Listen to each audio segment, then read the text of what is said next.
This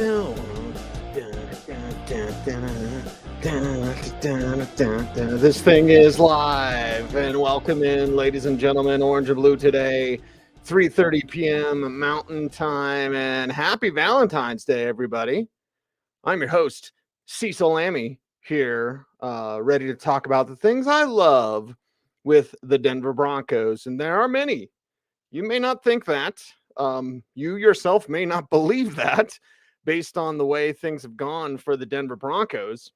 But yeah, today I wanted to talk about a couple of things. One, my article at denversports.com about, well, how far away is the Broncos offense compared to what we saw in the Super Bowl? I'll get to that a little bit later on. But I also wanted to share the love today on this Valentine's Day. In addition to my love of caffeine, delicious. I also wanted to share my love of the Denver Broncos and what parts I love, maybe what parts I don't love.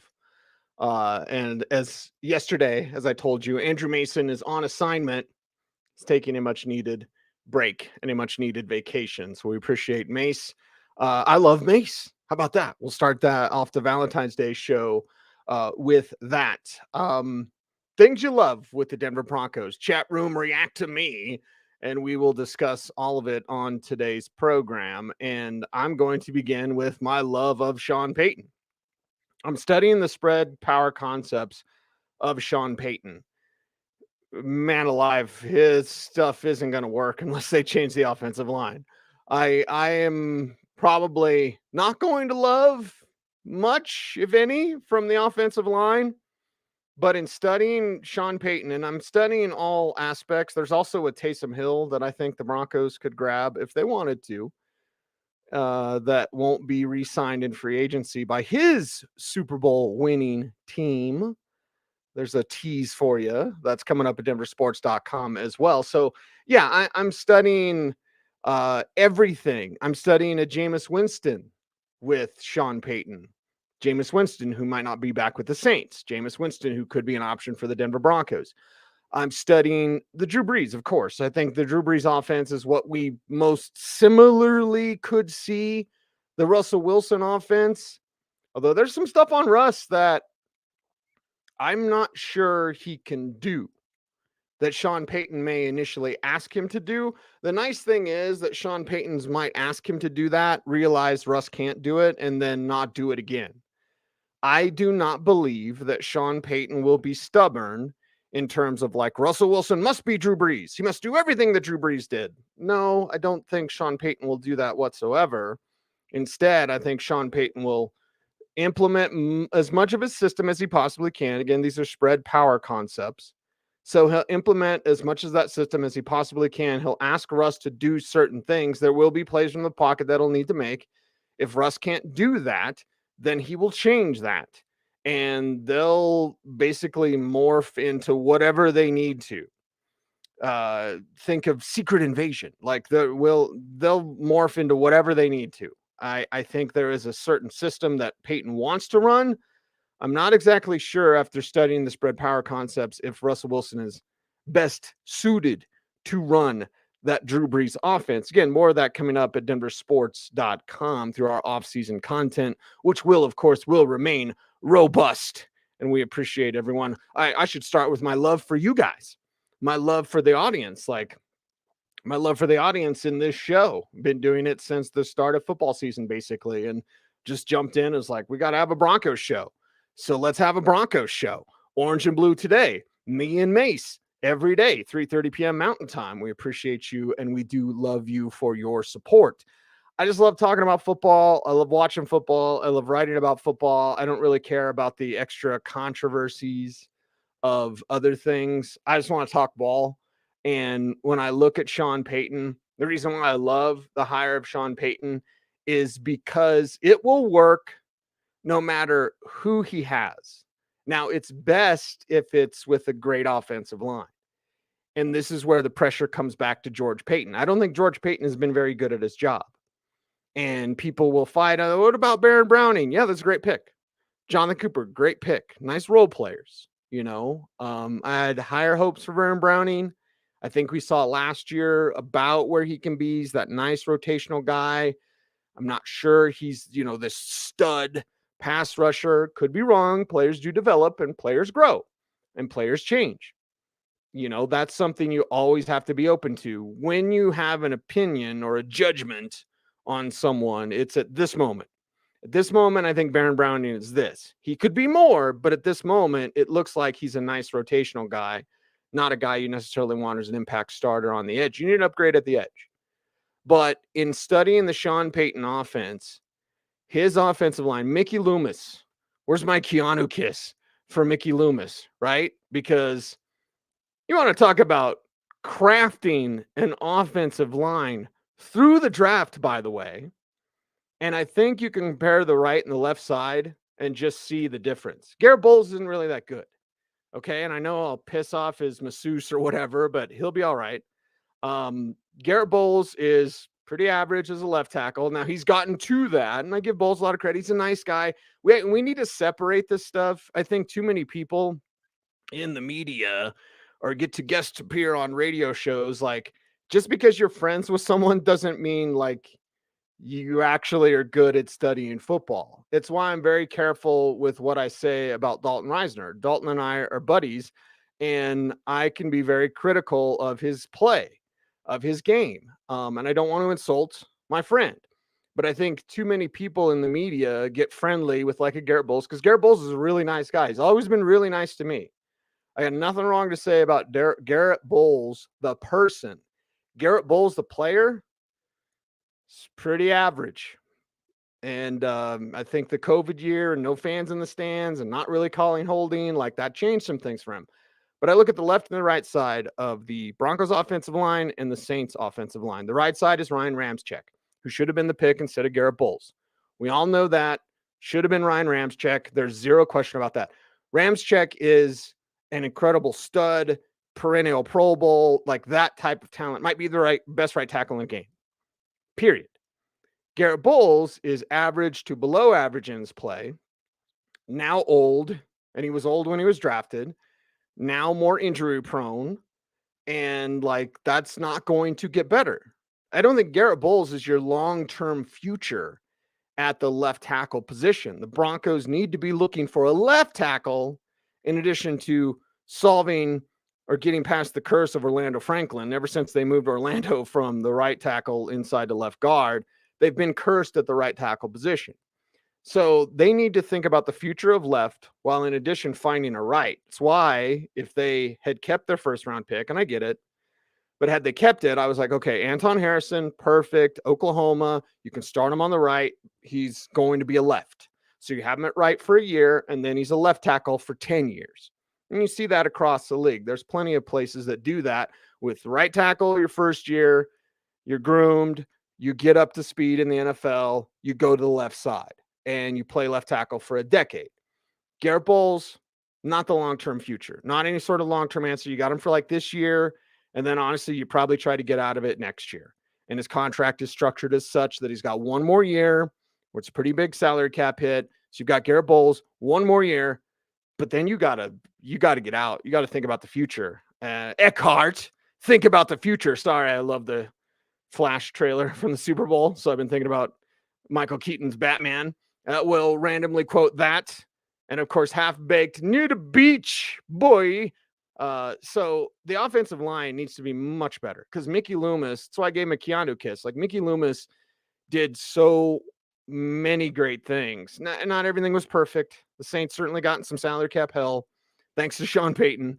The Saints certainly haven't drafted perfectly or give up our first round picks for a pass rusher. That's not a good strategy.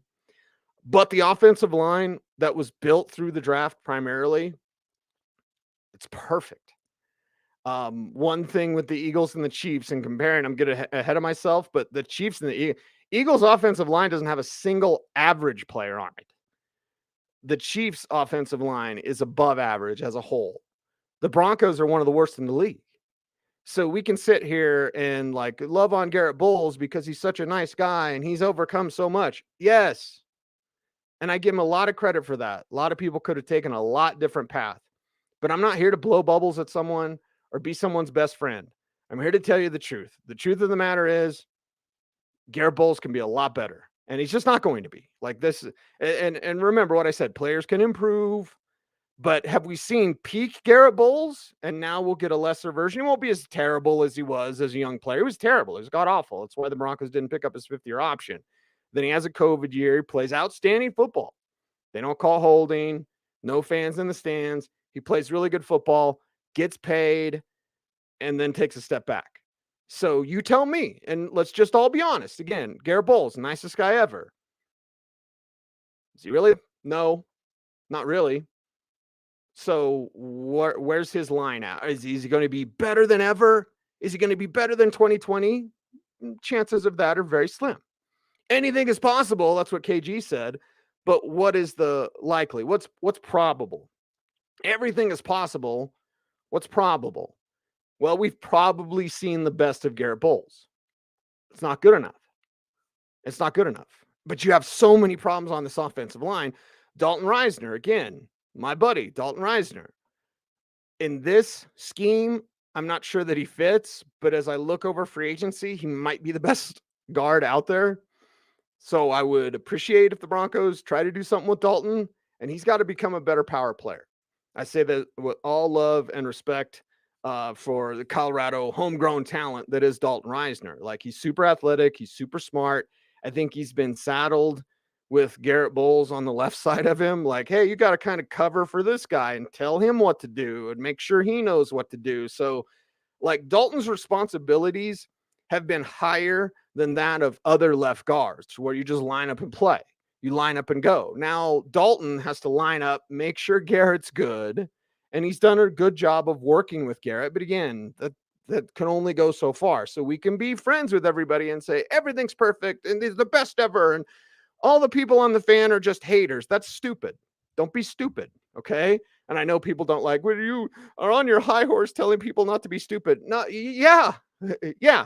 I've been dumb plenty of times. I don't want to be dumb at all. But I'll tell you this, rather than saying everything's perfect and I love Garrett Bowles and I love Dalton Risner and I love Lloyd Cushenberry and I love everybody. No, no, Dalton needs to be a better power player. Garrett Bowles isn't really that good. Lloyd Cushenberry is not angry at all. Like, I wish he was. Teammates have told me.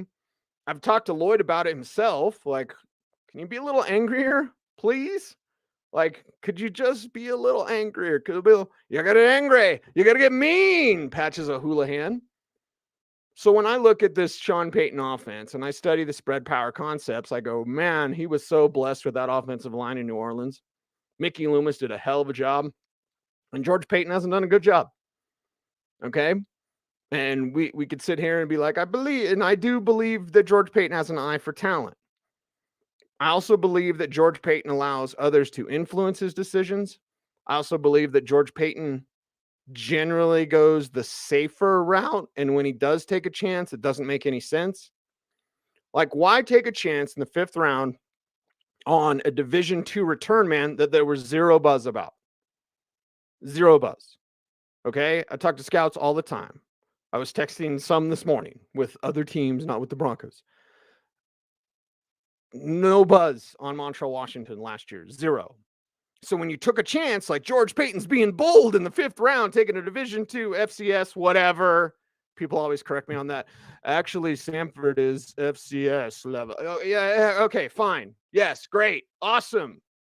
You know tons about Samford. Congratulations. I know Montreal Washington had zero buzz. So you take a chance on him 5th round. Why didn't you take a chance on a 6'4" corner that runs a 4.2? I'll be like a used car salesman here, okay? If I just tell you there's a cornerback, he's 6'4", and he runs a 4.2, and he's going to be available in the 5th round. If I just tell you those things, right? Don't tell you anything. Don't tell you his name. Don't tell you where he played football. But I just say, hey, it's going to be day 3. It's actually going to be round 5. And there's going to be a 6'4" corner that runs 4.2. Are you interested? I sound like that old man from Entourage. What would you think of that? So is that something you'd be interested in? Does that sound like something you'd be interested in? Like, yeah, 6'4" corner that runs a 4.2. I want to take a chance on that guy from UTSA. His name was Tariq Woolen. George Payton has been generally safe. Pat Surtain was a superstar, can't miss prospect. We got to stop blowing bubbles at George Payton discovered Pat Surtain. Everyone knew Pat Surtain was going to be a superstar, okay? And Pat Surtain has been all that and then some. I love Pat Surtain.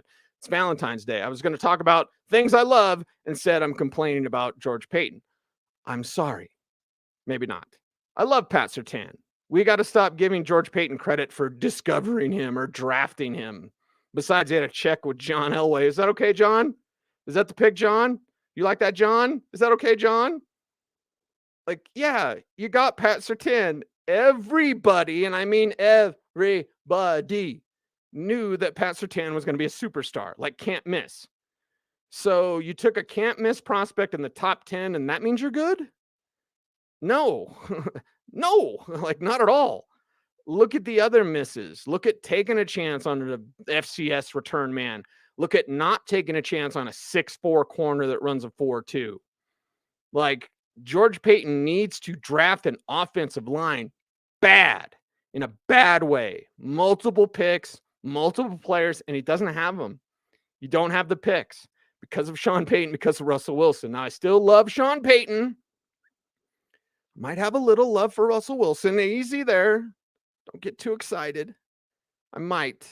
We'll get to that in just a little bit. But I love that Sean Payton is going to make it work regardless of whoever it is. Because there's what he wants to do, and then there's what he has to do and what he will do. I think there are three different things, much like in life, in the, actions, emotions, and thoughts.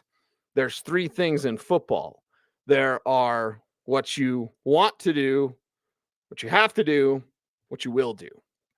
I think Sean Payton works no matter what.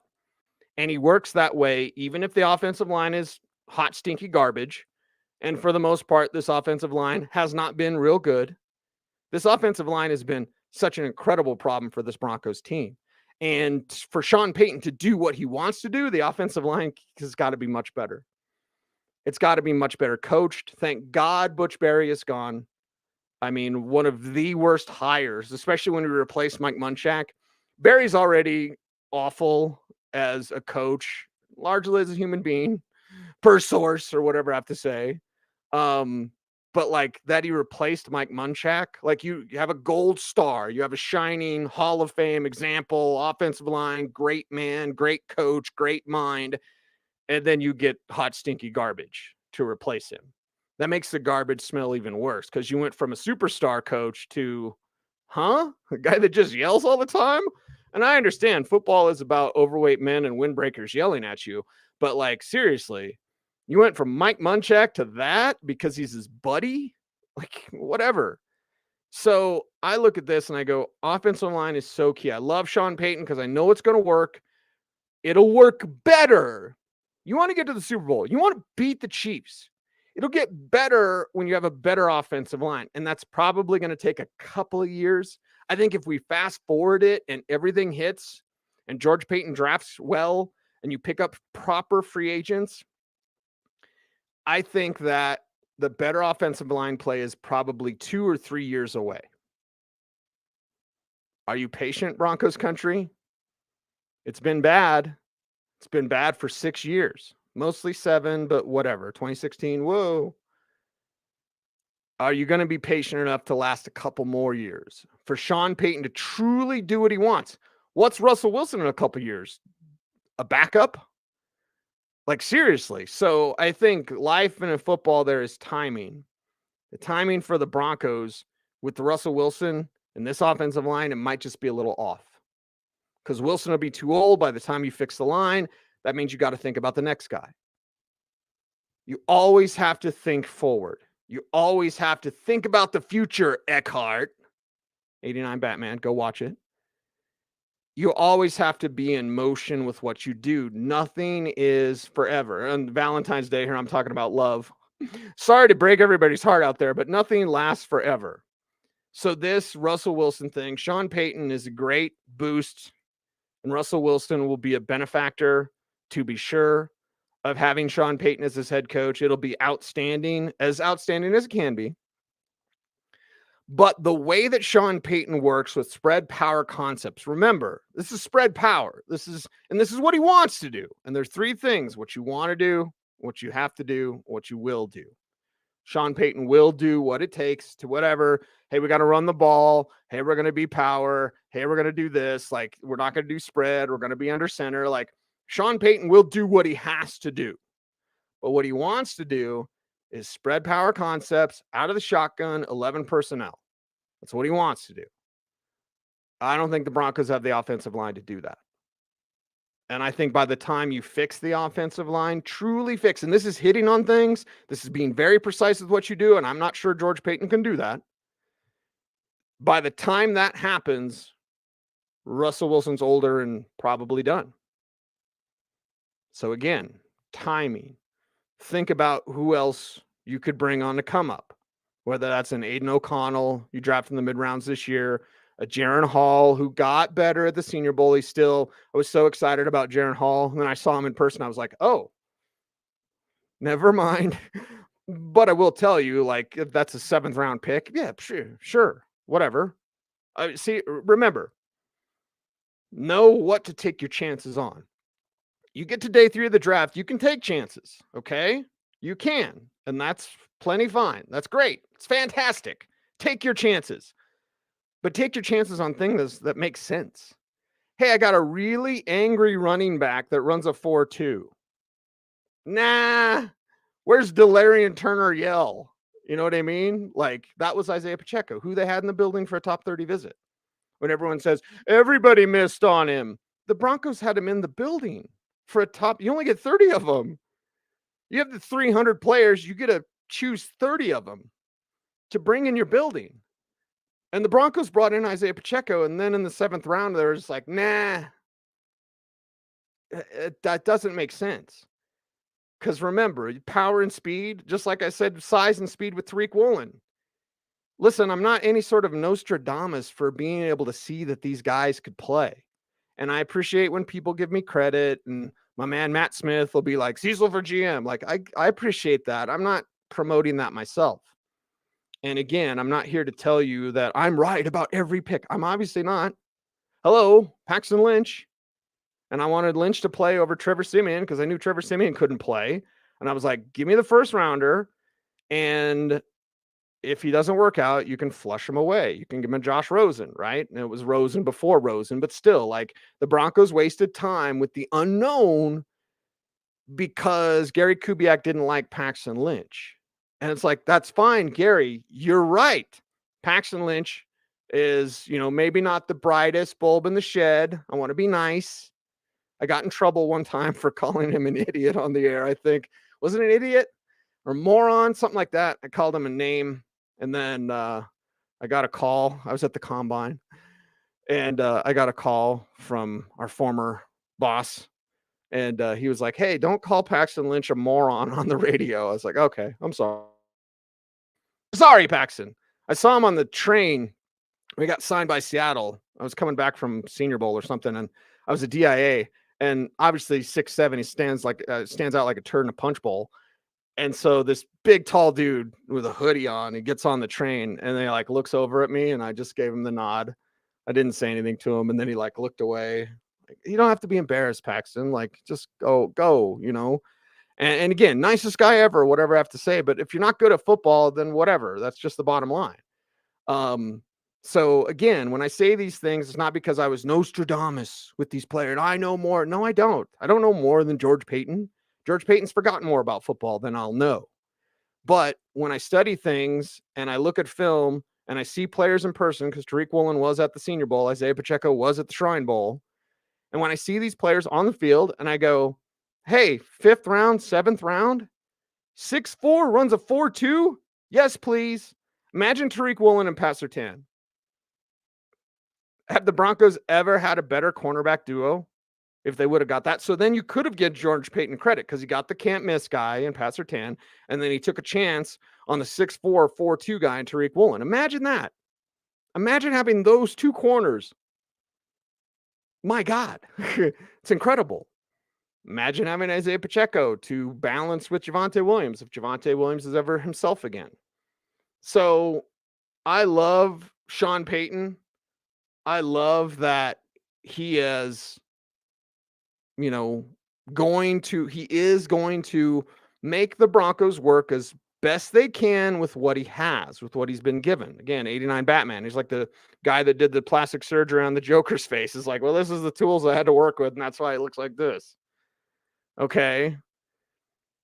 George Payton, Sean Payton. One's good, one needs to be better.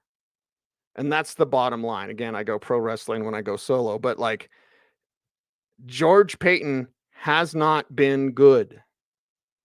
Couple picks here and there. Everybody misses. So few people understand the draft because you got Mike Evans running around talking about it's a crapshoot, and it's not a science. I think the people that think it's a science, well, it's Spark Score says this. Those numbers are interesting. I've quoted Spark numbers before. Those numbers are interesting. I'm just talking about Tariq Woolen. Why did I love Tariq Woolen? He's 6'4", he runs a 4.2. Those are numbers. Not every 6'4" corner that runs a 4.2. First off, there's not very many of them, but not every single one of them is going to be a superstar, lead the league in interceptions like Tariq Woolen did as a rookie. But the draft is not that, well, everybody misses, so it's okay if you miss. No, there's the eye for talent, and then there's listening and taking chances at the right time, listening to yourself, taking in what your scouts say. I believe in the Broncos scouting department. I do believe in George Payton. I believe he's been influenced and maybe kind of shook a little bit. I think he's been nervous, and he's really nervous now. And this is why I don't have faith. I mean, I guess I do have faith in him as a man and a talent evaluator, but the position that he's in, watch any press conference now with George Payton. Does he say anything? Nope. Do they really talk about him? Yeah. I know Greg Penner thanked him. I really like to thank, what's his name? George Payton and his staff for helping out in the process. No. And maybe George Payton was distracted last year by the coaching search, Nathaniel Hackett, and behind the Broncos, and what's he going to pack in his suitcase? Maybe that's the case, but this is called not for long for a reason. If you're George Payton, you don't have any time to screw up any more drafts. And you screwed up in the draft last year. Okay. Greg Dulcich, he's injury prone and one-dimensional. Nick Benito needs to improve a lot. Delarian Turner-Yarrow over Tariq Woolen is a terrible decision. Montrell Washington over Isaiah Pacheco is a terrible decision. George Payton, you don't have time to suck anymore. You don't have time to be bad at your job anymore. You got to this point. You're here. You still have a job. I think you have a chance to keep your job. But if you don't do better in this draft, if you don't get Sean Payton the offensive line, he can't do what he wants to do. And that offense, I'll tell you this. I will tell you this. I get a little fired up here towards the end of the show. Coffee's kicking in. If Sean Payton can do what he wants to do, if somehow, some way, the Broncos and George Payton specifically get him that offensive line, what he wants to do will take you to the Super Bowl. Mark my words. As we sit here on Valentine's Day of 2023, if Sean Payton, if somehow, some way you are able to solve the offensive line woes as quickly as possible, I still think it takes a couple of years, but let's just play pretend and say George Payton fixes the offensive line. He's brilliant. George Payton focuses on his job, does a fantastic job. And Sean Payton goes, here's what I want to do, what I have to do, what I will do.